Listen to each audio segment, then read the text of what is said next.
School की बात करेंगे, प्रधानमंत्री अस्पताल की बात करेंगे, प्रधानमंत्री काले धन की बात करेंगे, प्रधानमंत्री रुपया क्यों कमजोर हो रहा है इसकी बात करेंगे। हमने सोचा प्रधानमंत्री हिंदुस्तान में डिजिटल इंडिया की कामयाबी की बात करेंगे, मेक इन इंडिया के बारे में बताएंगे, आत्मनिर्भर भारत के बारे में बताएंगे, अरे कम से कम स्वदेशी के बारे में तो बताएंगे। लेकिन भारत का प्रधानमंत्री इतना कमजोर, इतना लाचार और मानसिक रूप से दिवालियेपन का शिकार है कि प्रधानमंत्री सभा में कह रहे हैं केरला फाइल्स के नाम पे वोट दे दे बाबा। किसके नाम पे? कश्मीर फाइल्स के नाम पे वोट दे दे बाबा। अरे केरला फाइल्स कश्मीर फाइल्स नहीं बनती तो धुरंधर 2 के नाम पर वोट दे दे बाबा। प्रधानमंत्री स्कूल के नाम पर वोट नहीं मांगते, प्रधानमंत्री अस्पताल के नाम पर वोट नहीं मांगते, प्रधानमंत्री रुपया क्यों कमजोर हो रहा है ये बताने के लिए नहीं तैयार होते, किसानों की आमदनी दोगुना क्यों नहीं हुई इसके बारे में नहीं बताते और वोट नहीं मांगते। प्रधानमंत्री क्या कह रहे हैं? फिल्म के नाम पर वोट दे दे। किसके नाम पे? फिल्म के नाम पे वोट दे दे। मैंने मोदी जी से कहा, मोदी जी केरला फाइल्स के नाम पे वोट मांग रहे हो, कश्मीर फाइल्स के नाम पे वोट मांग रहे हो, देश के लोगों से कह रहे हो केरला फाइल्स देखो, कश्मीर फाइल्स देखो, मैं तुमसे कहना चाहता हूं एफसीन फाइल्स देखो, मणिपुर फाइल्स देखो, हिंदुस्तान के गरीबों की फाइल्स देखो। संजय भैया संघर्ष करो, संजय भैया संघर्ष करो। उसके लिए प्रधानमंत्री तैयार नहीं। असम में चुनाव हो रहा, वहां के मुख्यमंत्री का भाषण मैंने सुना। हेमंत विश्व शर्मा कहते हैं मुसलमानों के यहां से सामान मत खरीदना। क्या कहते हैं? मुसलमानों के यहां से सामान मत खरीदना। मैंने अंधभक्तों से कहा, अंधभक्तों, भाजपाइयों, अगर मुसलमानों के यहां से सामान नहीं खरीदना है तो तय करो जो गैस मुसलमानों के देश से आती है, कतर से आती है, कुवैत से आती है, यूएई से आती है, इराक से आती है, उसको नहीं खरीदोगे, अपने घर में खाना नहीं बनाओगे मुसलमानों के देश से आने वाली गैस से।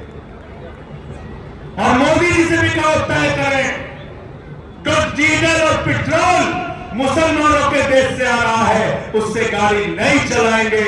सारे के सारे अंधभक्त पैदल चलेंगे, लकड़ी से खाना बनाएंगे, न गैस का इस्तेमाल करेंगे, न तेल का इस्तेमाल करेंगे।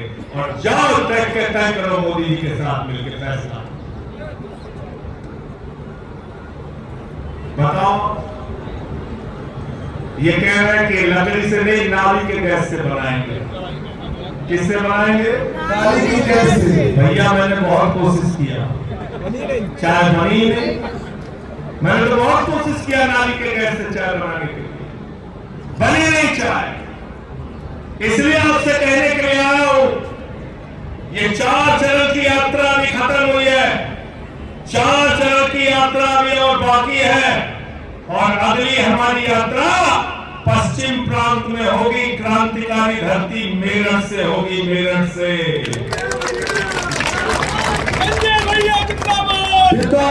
पूरे प्रदेश के लोगों को मैं आह्वान कर रहा हूँ, किसानों का आह्वान कर रहा हूँ, नौजवानों का आह्वान कर रहा हूँ, बुजुर्गों का आह्वान कर रहा हूँ, माताओं बहनों का आह्वान कर रहा हूँ, मेरठ पहुंच जाना। आंदोलन में कंधे से कंधा मिलाकर हम सब लोगों को चलना। रोजगार तुमको देना होगा, रोजगार तुमको देना होगा, मेरठ से यात्रा आपको करनी है। अगली यात्रा मेरठ से गाजियाबाद की, उसका ऐलान मैं 10 तारीख में बताऊंगा। सवाल लेकिन क्या है? वही रोजगार का सवाल, वही सामाजिक न्याय का सवाल।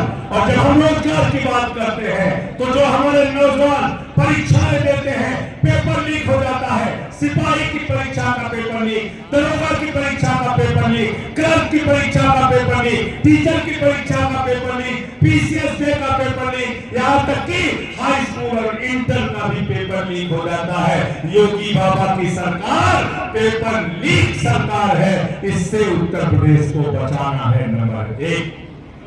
जब हम रोजगार की बात करते हैं तो हम नौजवान की भी बात करते हैं जो आत्महत्या करने के लिए मजबूर है, जिसका पेपर लीक हो जाता है। हम बात करते हैं शिक्षा मित्र की, आशा बहुओं की, आंगनबाड़ी की, रोजगार सेवक की, शिक्षा निदेशक की। हम बात करते हैं रेडी पटरी पे दुकान लगाने वाले व्यापारियों की भी, लघु और कुटीर उद्योग चलाने वाले लोगों की भी, छोटे व्यापारियों की भी बात करते हैं। रोजगार सबका होता है। किसान जो हमारा बेरोजगारी की मार झेल रहा है वो भी, उसके लिए भी रोजगार बहुत बड़ा मुद्दा है। तो एक बड़ा सवाल है रोजगार, और दूसरा सवाल है सामाजिक न्याय का। जाति धर्म के आधार पे कब तक राजनीति करोगे? ये कब तक मजहबी नशा बांटिएगा? ये कब तक मजहबी नशा बांटिएगा? ये उन्माद वाली हवा बांटिएगा?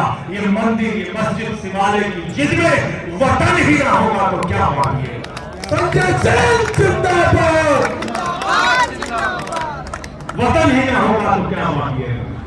शर्मा जी, उनको व्यापारियों ने घेर लिया। कहने लगे साहब 23 घंटे लाइट नहीं आती। बोले हाँ हाँ क्या हुआ? बोले साहब 23 घंटे लाइट नहीं आती। बोले हाँ हाँ क्या हुआ? बोले साहब 23 घंटे लाइट नहीं आती। बोले हाँ हाँ क्या हुआ? बोले साहब 23 घंटे से लाइट नहीं आ रही। बोले जय श्री राम। बोले जय। तो भगवान श्री राम ने तुमको निकम्मा नहीं बनने के लिए कहा है क्या? हमारे किसान भाई यहाँ पे है, बताओ भगवान श्री राम ने कहा है क्या के शर्मा बिजली मंत्री को निकम्मा होने के लिए? बताओ कहा है क्या? बताओ। भगवान श्री राम ने कहा है उत्तर प्रदेश के लोगों को बिजली ना दो। अपने गुनाहों और पापों को भगवान श्री राम के पीछे छिपाना बंद करो भाजपाइयों। कब तक अपने गुनाह करोगे, पाप करोगे और श्री राम जी के पीछे छिप जाओगे?